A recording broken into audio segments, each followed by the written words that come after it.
This is the story of a once-in-a-lifetime adventure. A journey to skate above the clouds, where the air is thin and the roads are still being made. A group of friends that venture into the deepest and most remote landscapes in the Himalayas, with one purpose only: a pilgrimage to skate the highest motorable road in the world, lost in the faraway land of Ladakh in northern India. Get ready to follow the OG professional skater, William Royce, the young and enthusiastic Jesse Fabrizio, the influencer Spud, and that old dude called Pero Pro on a trip that goes from New Delhi straight to altitude sickness.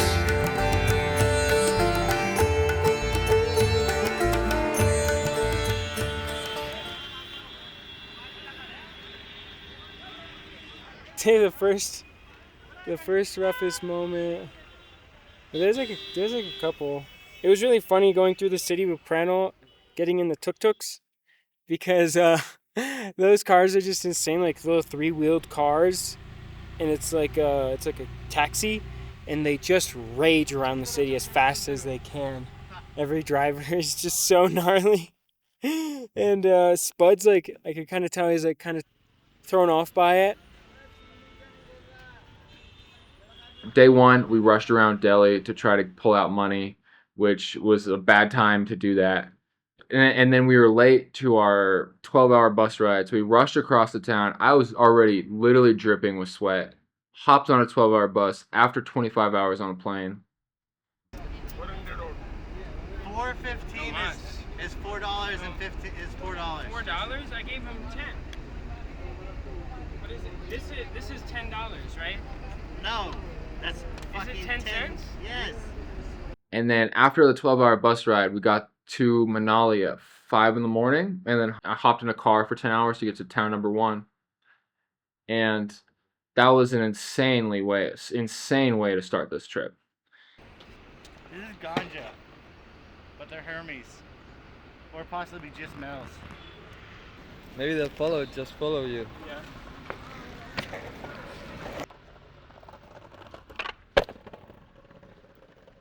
How I first got involved with India is one day I was browsing online, and it occurred to me that I'd never met any skaters from India, and that intrigued me because it's like the second most populated country in the world.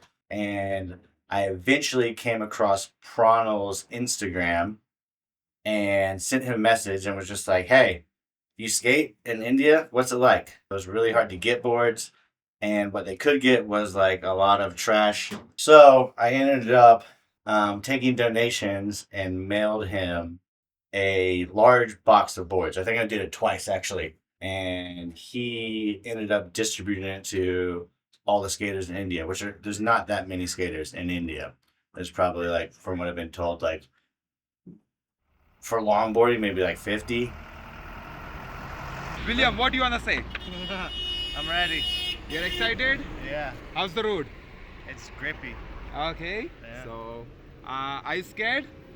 No. No? First run ever, skating in the left lane.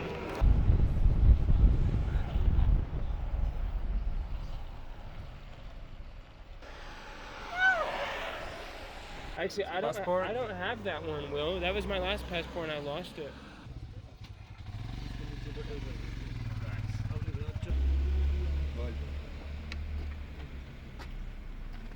Have you called your mom, Will? I'm calling right now. Are you calling? Oh yeah, we decided to drink a beer at low altitude, and we didn't realize that we were going to 16,000 feet, like in that hour. I drank like 2 tall boys right off the bat. I'm feeling good, getting lit. We're all doing the same, and they were at 16,000 feet, and we were wasted, like beyond. Couldn't walk. I was instantly like almost blackout drunk from the altitude, and just super hungover right away. Like, so drunk. How high are we? We're dropping from 6,000. Whoa! We're dropping from what? 5,000 meters. 5,000 kilometers. Have you guys been this high before? No. It's Nope. It's a record for all of us. It's a big first. I haven't gone anything above 14,000 feet. 19 is going to be a very different story. I thought I had this, and I was so wrong. So wrong. I'm dying right now. I went up some stairs and I lost all my oxygen in my body. Yeah, breathe. It's hard to breathe. I'm like, there's just not enough oxygen. Straight to 16,000 feet. It's too much. And then drinking one tall boy. What, 8%? So the boys kept traveling, completely unaware that the toughest part of their trip was not even close to what they experienced today. Not knowing that for the next few days, skating was going to be as scarce as the oxygen, and that sitting in that car was going to be their main experience through these mountains. Good morning. How are you? Huh? Good morning. Good morning. Early in the morning, before going out to skate, the boys were taken through a tight, sketchy road that led to a small hike. What they found at the end of that path, despite the slow walking caused by the lack of oxygen, was one of the highlights of the trip. Holy shit! Fuck. Even Spud was stoked about it. I enjoyed two moments on this whole trip. I enjoyed going to the monastery. We did a little hike across a river, which was very pretty, hiked up the mountainside and got to see real life monks and got to explore like a cliffside monastery, which I think was really beautiful and a very special moment, and I'm happy we got to experience that.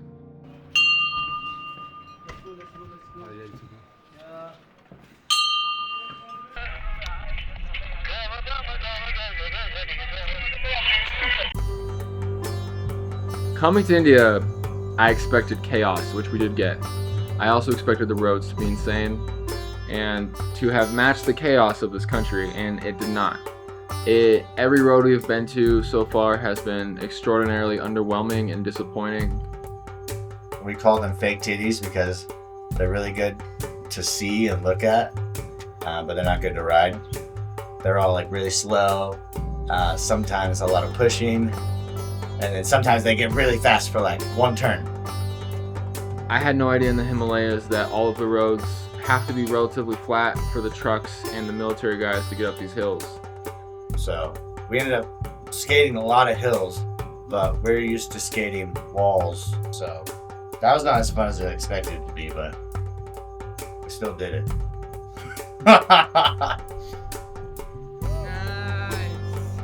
I didn't really do much research going into this trip because I put a lot of my trust in other people, which a huge lesson I learned this trip is to not do that, because the perspective the group in India has in comparison to us about crazy roads is entirely on a different ballpark. And we just drove around for 10 hours a day for over a week for, in my opinion, nothing.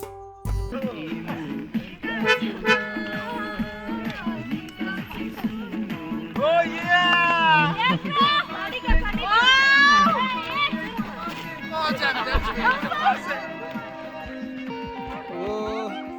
Another day, another million hours sitting inside a car.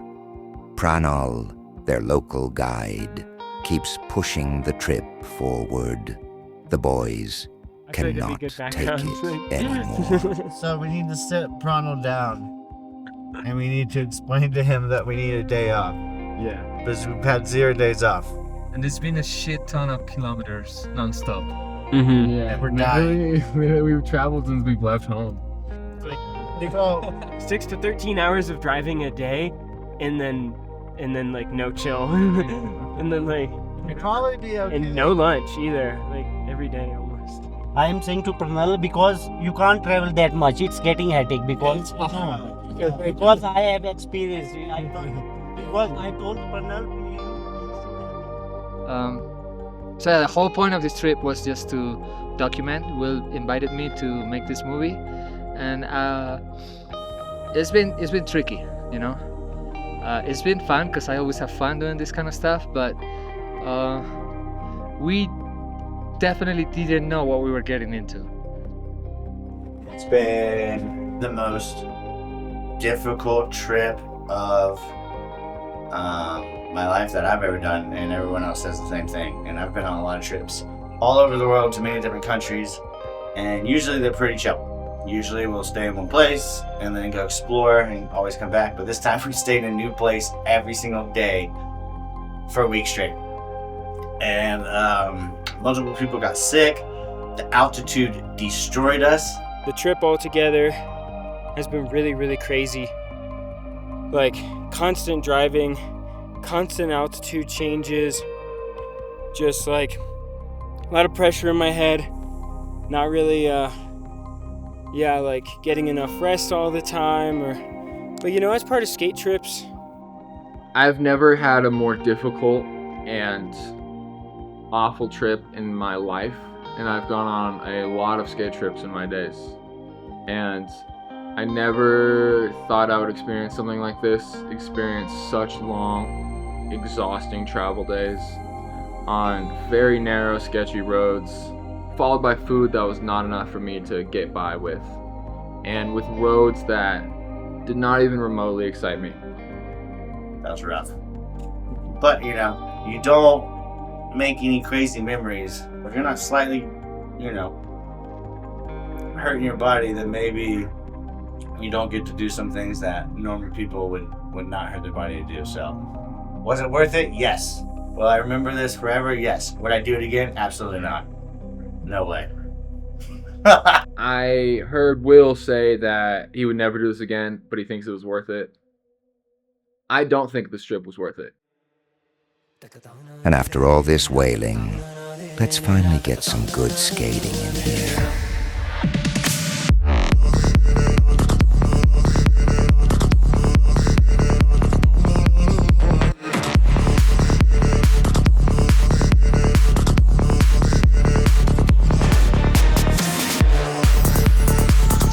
Hey guys, we're deep in the Himalayas right now.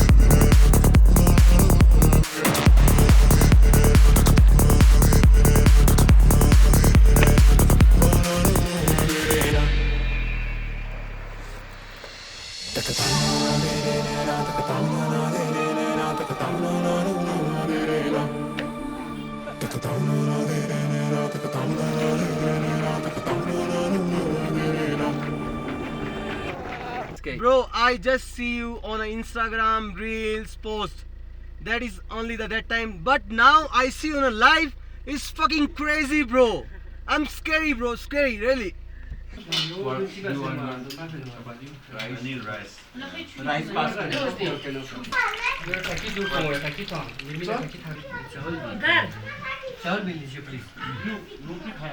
Jesse's pooping. He's in the tunnel right there. Jesse ate some goat. You got this, Jesse. Jesse ate goat. He called it sheep. It was goat. None of us ate the goat. He got sick. Yeah. If you look right there, that's the military road that leads up to the border With Pakistan. This is Kargil, which is a border town. The border's closed right now. We're telling a story here.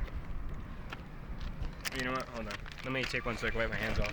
After 5 days with no signal, sitting in a car and skating slow roads, the boys finally arrive to Leh, where they get to spend 24 hours exploring the town and skating around.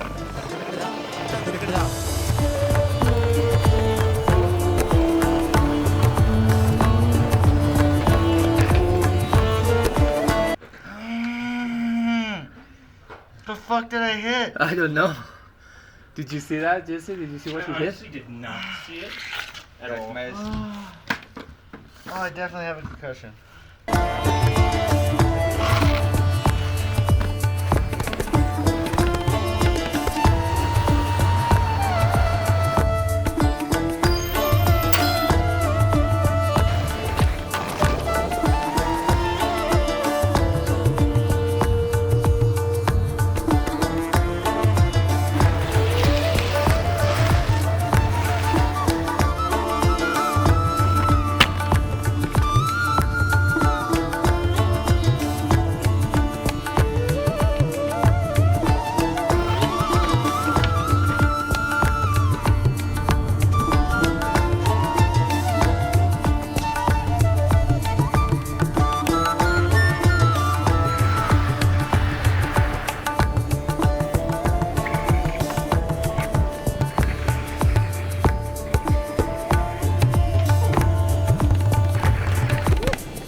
5,000 to 31. We have 100 more meters to the summit. Boom. Welcome everyone to the top of Shangla. We're at 17,688 feet, or about 5,200, 300 meters. So we just drove up one side and then we're going to drive down the other side to skate. So this is the highest we've ever been and officially the highest we've ever skated. Something like that. They didn't photo. They didn't like that we were in the photo.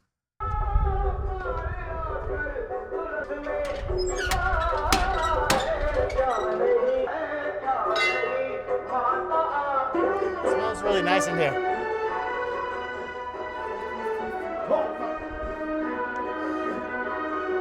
Shoes, no shoes. So, I've been in many skate trips, and a lot of shit has happened.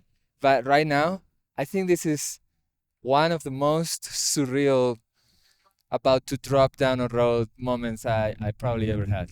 With the high altitude and the tempo, and it just feels so fucking random.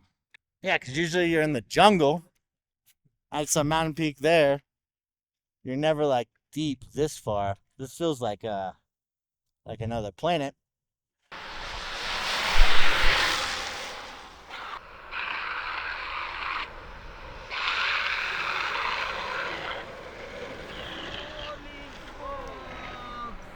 That means car. Negotiate it on your own. That means car, or somebody just fell in the middle of the road and they're bleeding out.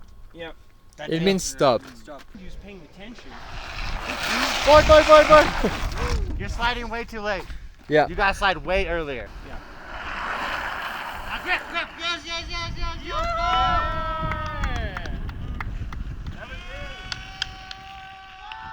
Yes! Yeah.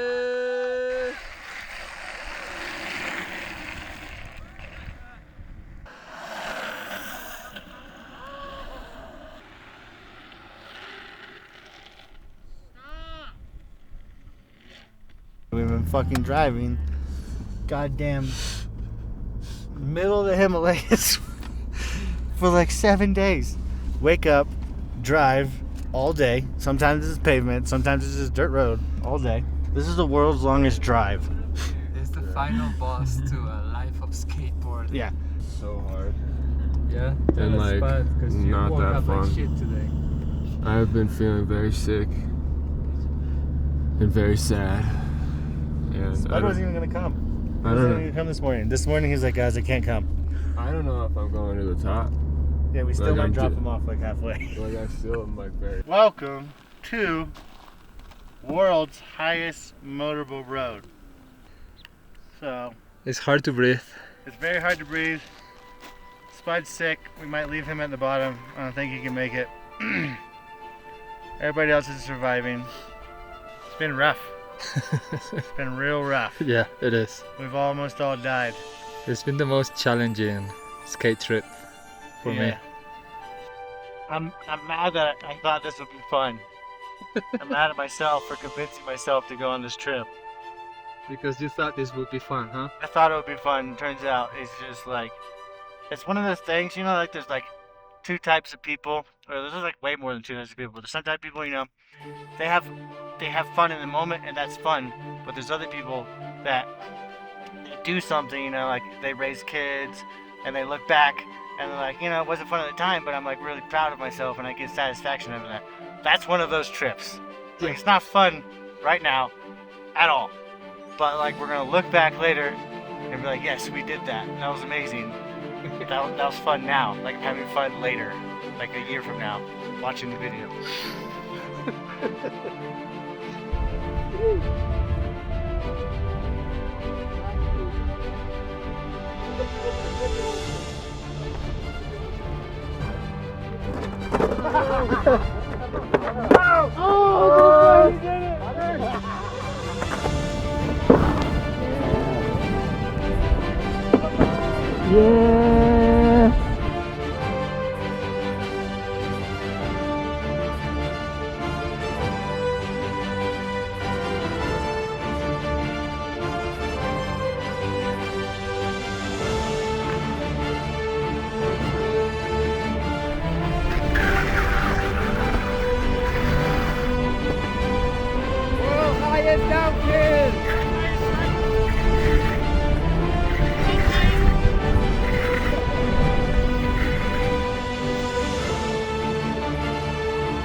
That is. That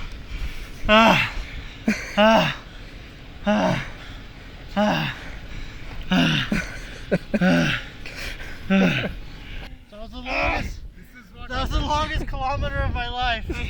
Fuck. I don't think it's even a kilometer, dude. I think it was half a kilometer. I need chocolate. Please. They're on the floor in the back. We need oxygen. Skating down from Moonlaw was the most taxing downhill skateboard run I've ever done.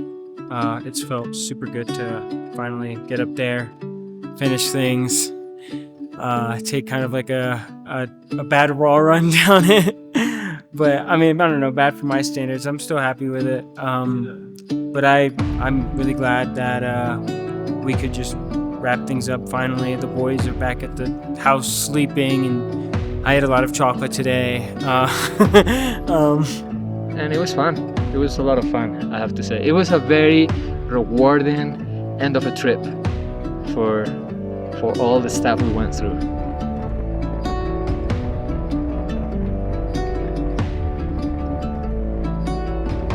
I love India. It's a great place. Come visit. I'm not gonna talk I'm trying to not talk too much shit, but I literally this shit sucks. After all these days, stuck in a car, skating shitty roads, after lots of headaches from altitude sickness and countless diarrheas, the boys can finally drive back to Manali, where they will enjoy a couple of days at lower altitude before finishing this part of the trip. This will be the last 12 hours of driving they will probably ever do in the Himalayas, ever.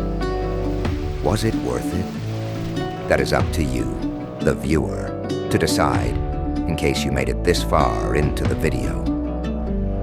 Before the credits roll, let's enjoy a bit of joyful skating through this town. Thanks for watching, like, and subscribe.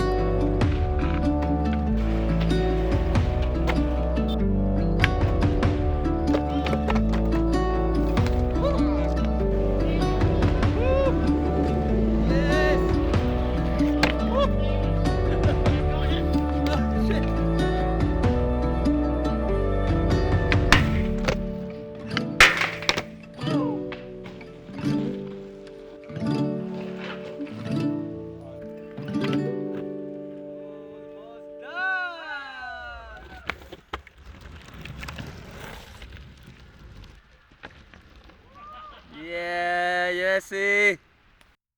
There's nothing better in the world that when a homie calls you and it's like, hey, you want to go on an adventure? We're gonna go skate the highest road in the world. I'm like, that fucking sounds intense. And it was fucking intense.